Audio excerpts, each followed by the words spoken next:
Here I go, here I go, here I go. Yeah, here I go, here I go. It's draft season, boys. It's draft season. It's draft season, boys. It's draft season. It's draft season, boys. It's draft season.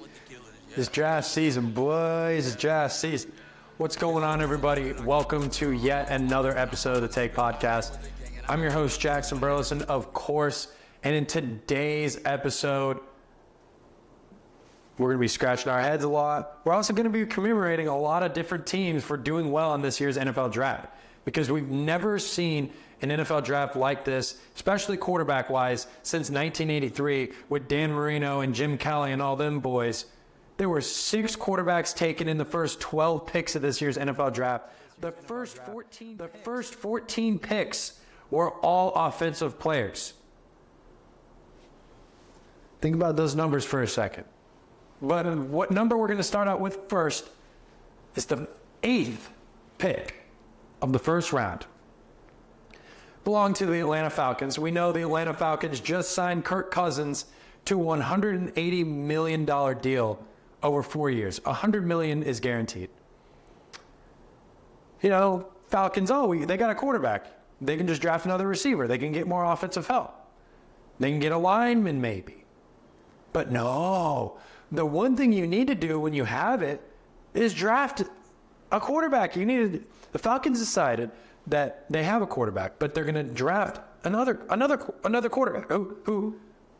Wait, I'm confused. So Michael Penix, 24 years of age in May. He'll be 24 years of age. He has 2 torn ACLs and 2 pretty significant shoulder injuries throughout his college career. 6 years in college football. This guy has had injury after injury after injury after injury. 2 torn ACLs in 2018 and 2020. 24 years of age when he makes the NFL. That's when he'll be 24. 24. He's not a young player. If Kirk Cousins plays throughout his whole contract in Atlanta, Michael Penix will not start a game until he's 28. 28 years old. I'm just confused. The Falcons did not have to make this pick.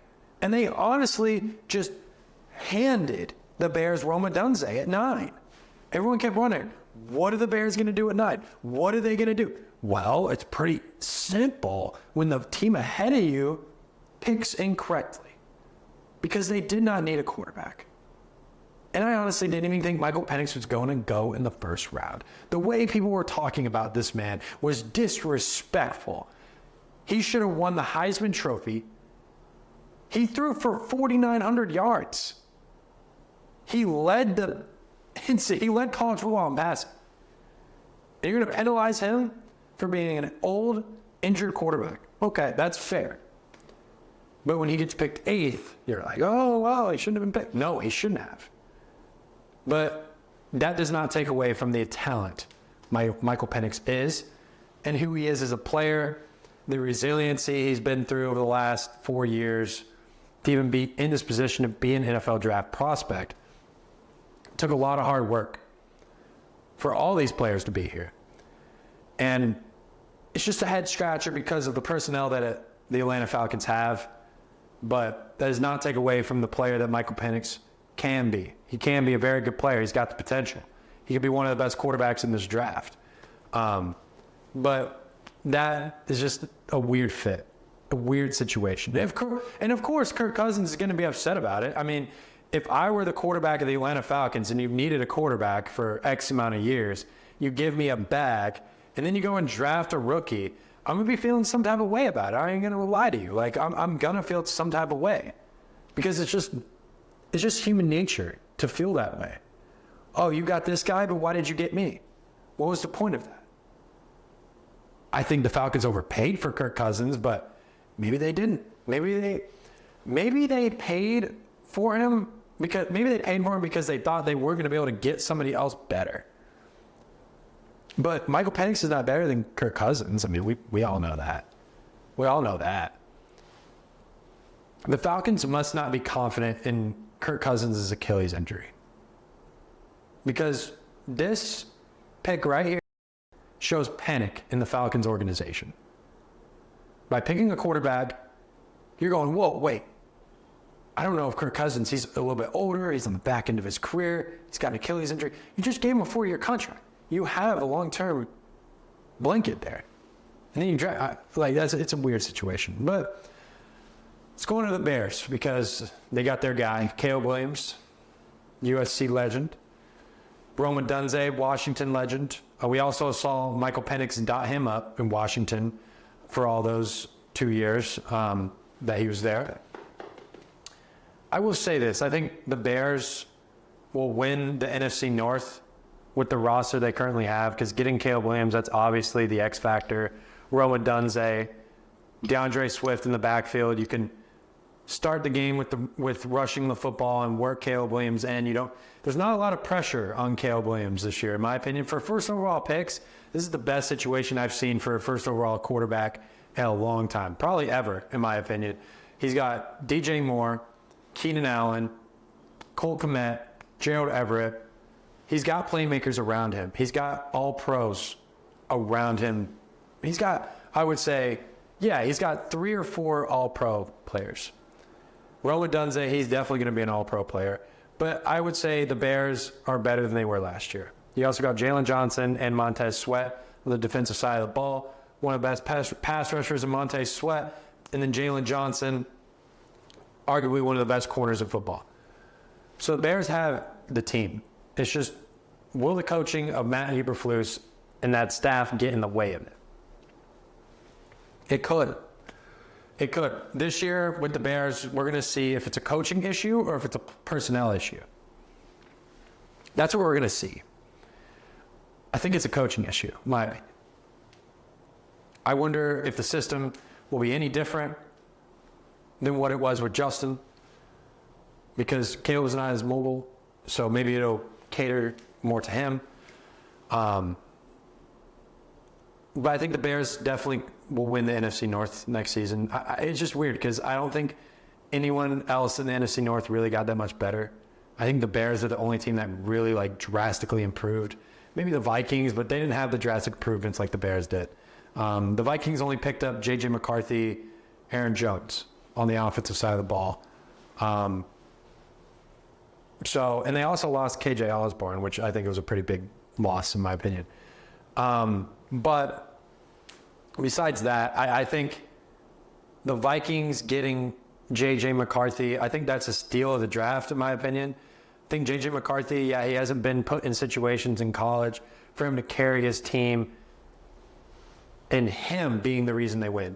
But that doesn't mean he's a bad player. He's a good game manager when you look at it. When you watch his film, he's good at managing the game. He's good at reading defenses. He had an NFL-style offense with Jim Harbaugh for 2-3 years. I mean, he's been playing at a high level. And when he has to make the throws, he makes them. I mean, we're talking 2 defenders this far apart. JJ's able to fit the ball right in the seam, right in the crease. He's able to step into throws. He's also able to roll out to his left because being a right-handed quarterback, that's not your dominant side to roll out to. And he can get on platform, turn around, make those throws. That's what I like about J.J. McCarthy. He can do all these things that any NFL quarterback can come into the league and do. He's the most NFL ready right now, I would say. Him and Drake May are probably the most NFL ready quarterbacks in my personal opinion. They've got the tangibles, they've got the IQ. And I think J.J. McCarthy has qualities of a good leader as well. He's been taught to be a good leader. You know, he's had a lot of pressure on himself being at Michigan, especially this last year where he had to win a national championship, and he got it done. I mean, what can you say about the guy? I mean, he's a great player. His stats don't jump you off the page, but I mean, last season he had a 72% completion percentage. I mean, that's pretty good, especially in Big Ten football. I mean, I know they didn't throw the ball a lot, but still, man, I wouldn't sleep. I was not on the J.J. McCarthy hype train when they were saying, oh, J.J. McCarthy, he's flying up these draft boards. You know, he's got what it takes. I mean, it only takes watching a couple of games of J.J. McCarthy to be like, man, it doesn't matter what he had in college. He's going to be a good NFL pro. He's going to be a good pro. And another player, last quarterback who was taken in the top 12, was Bo Nix. Bo Nix led the college football in completion percentage at 77. He got exponentially better. He was called Bo Pix at Auburn, and then went to Oregon and was a Heisman Trophy candidate. Just remarkable improvement over his college football career. Now, I would say Bo Nix, to me, reminds me a lot of Paxton Lynch when the Broncos took him. And Paxton Lynch was not that great of a pro. I'm not saying Bo Nix is not going to be a good pro, but I think he has the lowest amount of upside out of all 6 of these quarterbacks taken in the first round. I mean, I think Bo Nix in Oregon, Pac-12, those defenses are more, you can throw against those defenses a little bit better. I'd be curious to see how his short game, how his reading in the short pass game is, medium pass game. There is a couple numbers. He did have better numbers than Caleb Williams last year, which is actually crazy to think about. He gapped him in touchdowns. He had less interceptions, better completion percentage, more yards. I mean, that's true. Bo Nix had he had better stats. He had the most passing touchdowns out of any quarterback out of those 6 I just mentioned, including Jane Daniels, who had 40. So I think when we go and look at these 6 quarterbacks and rank them on how they're going to be in the future, I would say Drake May is at 1 for me. Caleb Williams is at 2. J.J. McCarthy is at 3. Jane Daniels is at 4. I'd say Michael Penix is at 5. And I'd put Bo Nix at 6. At the end of those guys' careers, I think that is going to be the order of how you rank them in terms of this draft class, because this draft class is historic. This is also one of the best receiving draft class we've seen. Marvin Harrison, Rome Odunze, Malik Neighbors, Brian Thomas Jr., Xavier Worthy. We saw a lot of good receivers taken this year. I think it's an obvious choice to say that, not Malik Neighbors, but Marvin Harrison Jr. will be the next great Cardinals receiver. It reminds me, he has the potential to be filling Larry Fitzgerald's shoes, which is hard to do, by the way. Larry Fitzgerald, top 10 in yards, touchdowns. I mean, great receipt. Great. I think Marvin Harrison, he can do it. He can live up to that potential that they want him to live up to. I mean, you got Kyler Murray in Arizona throwing the football. I mean, I think that helps. That's huge. I like Marvin Harrison in Arizona. I think that's a good pick. The one pick I don't like is Malik Neighbors to the Giants. Such a bad situation for Malik Neighbors. Such a good player, but such a bad situation. They've got no help whatsoever in New York. None. Darren Waller retired. Like, bro, they don't got no one. Zaquan's gone. They got nobody. Like, man, Giants fans, run. Daniel Jones, man. There were rumors going around that the Giants were going to take a quarterback, which would have made sense, but I guess give Daniel Jones one more season. I think Daniel Jones has just been so injury prone these last couple of years. He's a good player. He's been to the playoffs. He won a playoff game. I mean, he's won the same amount of playoff games as Kirk Cousins. It's a fact. Michael Penix, I mean, maybe the only thing I could think of with the Falcons is Michael Penix. He has one less playoff win than Kirk Cousins. Thank you guys for listening to today's episode of the Take Podcast. I hope you guys enjoyed this episode. Make sure to hit the subscribe button, hit that like button, and also comment what you guys thought about the draft. Who was the steal of the draft in your opinion? But I'm your host, Jackson Burleson, of course. You guys have been watching another episode of the Take Podcast. Take care. Talk to me, baby. Talk to me nice. I'm from another world, baby, yeah. Broadway paradise. They think I'm way too cold, cause I put my heart